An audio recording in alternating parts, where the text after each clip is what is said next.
How do you prepare your property for valuation? This is what we're going to be talking about this week. So if you're looking to refinance a property and get your cash back out of it, or as much cash as you can, well, that's going to be talking about this week. So if you're looking to do that right now or in the coming few weeks or months, hey, stick around.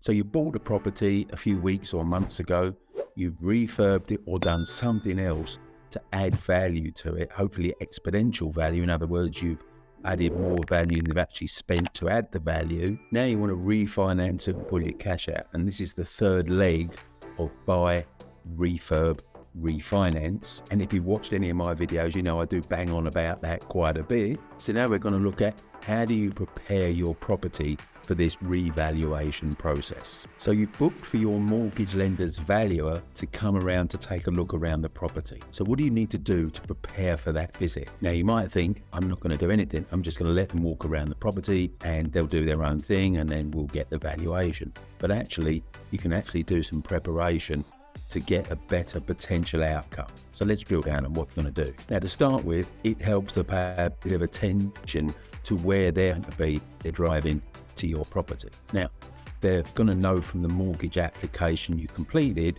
the purchase date and the purchase price of your property, and that's probably going to be within the last year. It could have been in the last few months, could even have been in the last few weeks, but it's going to be in the last year. Now they will know that in your vicinity, in that time period, pretty much nothing has changed in terms of market value, which means that properties generally are worth what they were worth when you bought the property. Possibly there's a 1%, maybe a 2% rise in the market generally in that specific area, but no great shakes. So when they're driving to the property, they're pretty much going to value it at what you pay for it. So as they're driving to the property, their mindset is, well, I'm going to pretty much value it at what it was bought at, with the caveat of, well, unless I see something that's changed since the purchase. Now, from your position, you obviously want the highest valuation, because the higher valuation you get, the more of your cash you pull back out, but that's not where they are. So you've got different expected outcomes here. They're expecting to value it at what you paid for it. You want it at a lot higher than what you paid for it. Now, to get even close to the value you want, you've got to change their focus. Let's look at a bit of background. Now, if you've had a property valuation before, not for when you're buying a property, but when you're refinancing it, you'll probably know that lenders' valuers err on the side of caution. So they're never going to be too adventurous in the valuations they give. And in fact, sometimes lenders instruct them deliberately to be cautious. So bearing that in mind, it's not that surprising. There's often a mismatch between your expected outcome and the actual value in the report when you get it. And it can also be a difference between a purchase value and a refinance value. With a refinance value, lenders know exactly what you're trying to do. You're trying to pull that cash back out. And that makes them a bit nervous because he's got no skin in the game, no investment in the property. Their perception is that you're not going to be quite on the ball. So with a purchase valuation, you're just putting your deposit down and you're leaving it there.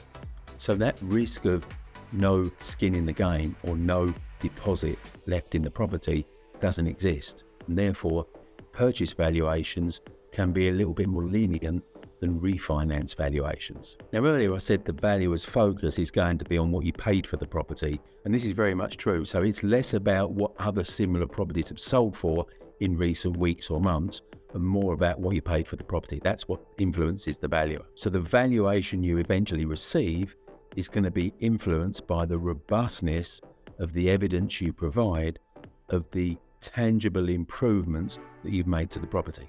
So let's drill down and see what it could look like. Now I'm going to give you 4 things to focus on. So let's look at them in turn. Number 1 is a work schedule. And this is a written document that details the level of work that's been done. So what exactly have you done to the property? What changes have you made? What improvements have you made? Number 2 is photos. So it's important to give photographic evidence to back up the written evidence of the work schedule to show the tangible improvements that you've made. Number 3 is to give it a lived-in look. Now, if you've got tenants in there, it will already have a lived-in look, and hopefully they're not too untidy. But if it's yet to be tenanted, you don't want to be air walls or carpets or flooring. At least to some degree, you want to furnish the property, sometimes referred to as dressing the property, to give it that sort of lived-in appearance. And number 4 is some sold comparable values.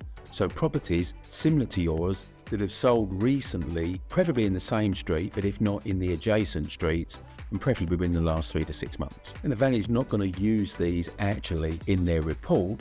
They'll get their own ones, but at least it shows you've made the effort. Now, if you can put all 4 of those into a pack and provide the value with that, well, look, it's going to help. It doesn't guarantee the valuation you're after, but it does mitigate the risk of a down valuation. And hey, all 4 points are benign, which means if they don't actually get you a better valuation, providing them is not going to get you a worse valuation. So there we are. That's my property finance video for this week. Hope you enjoyed that. And hey, I'll see you next week with another property finance video.